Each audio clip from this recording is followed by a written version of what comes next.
Handi biryani, mandi biryani, egg biryani, chicken biryani, mutton biryani, fish biryani, mushroom biryani, బొంగు బిర్యానీ, కచ్చి బిర్యానీ, పచ్చి బిర్యానీ, బత్కలి బిర్యానీ, కరాచీ బిర్యానీ, లక్నో బిర్యానీ, కలకత్తా బిర్యానీ, బొంబాయి బిర్యానీ, భువనగిరి బిర్యానీ, మా బిర్యానీ, మీ బిర్యానీ, మన బిర్యానీ.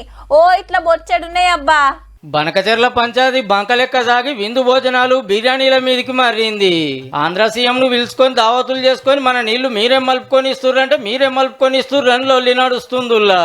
రోజమ్మ పెట్టిన రాగి సంకటి రొయ్యల పులుసు తిని రాయలసీమ రతనాల సీమ చేస్తా అని చెప్పిన చవటవు నువ్వు కాదా? జగన్మోహన్ రెడ్డి గారితో మీరు విందులు విలాసాలు బిర్యానీ తీసుకొని పోతిరెడ్డిపాడు సామర్థ్యం పెంచినిచ్చింది, మీరు రాయలసీమ లిఫ్ట్ ఇరిగేషన్ పెంచినిచ్చింది. ప్రజాభవన్ లో రేవంత్ రెడ్డి గారిది చంద్రబాబు నాయుడు గారిది మీటింగ్ అయ్యి హైదరాబాద్ బిర్యానీ ఆయనకు పెట్టిన తర్వాత ఈయన గోదావరి నీళ్ళన్నీ కట్టగట్టి గిఫ్ట్ లాగా ఆయనకి ఇచ్చిన తర్వాత జగన్మోహన్ రెడ్డిని ఇద్దరు తండ్రి కొడుకులు అల్లుకొని బిర్యానీలు పెట్టి మొత్తం పెట్టి ఈయనపై రోజా ఇంట్లో తిని ఓ రొయ్యల కూర బాగుందని ఆయన చెప్పి ఆంధ్ర బిర్యానీ ఎట్లుంటుందో కేసీఆర్ సార్ చెప్పిండు కదనే, మనం ఆంధ్రలో ఏం తింటాం కానీ.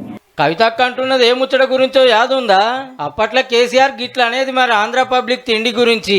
కేసీఆర్ గారు మా ఉల్వసారి టేస్ట్ తెలుసా కొన్నాడు, ఉల్వలు మాకెందుకు తెలియదు పోయి మా దగ్గర ఎద్దకు పెడతామని నేను అట్లాంటి నేను పశువులు తింటున్నట్టు నువ్వు ఏందో నువ్వు ఆలోచించుకుని నేను చెప్పాలి గదన్నట్టు ఆంధ్రలో బిర్యానీ ఎట్లుంటుందో మా బాప అప్పుడే చెప్పిండు. అది మనమేడ తింటాం తినలేమని కవితక్క అనబట్టే అదంతా ఉద్యమం ఇయ్యాల.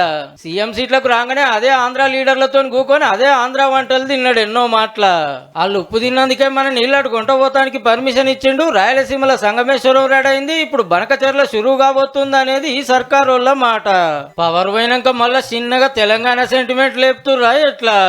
రోజా గారు చేపల పులుసు పెట్టి తిన్నప్పుడు మీ నాయన పక్కన నువ్వు కూడా ఉన్నావు. లొట్టలు వేసుకుంటూ చేపల పులుసు తెలిసి అరుజు మీ నాయన మాట్లాడినప్పుడు రాయలసీమని రత్నాల సీమ చేస్తా అని చెప్పి కేసీఆర్ మాట్లాడినప్పుడు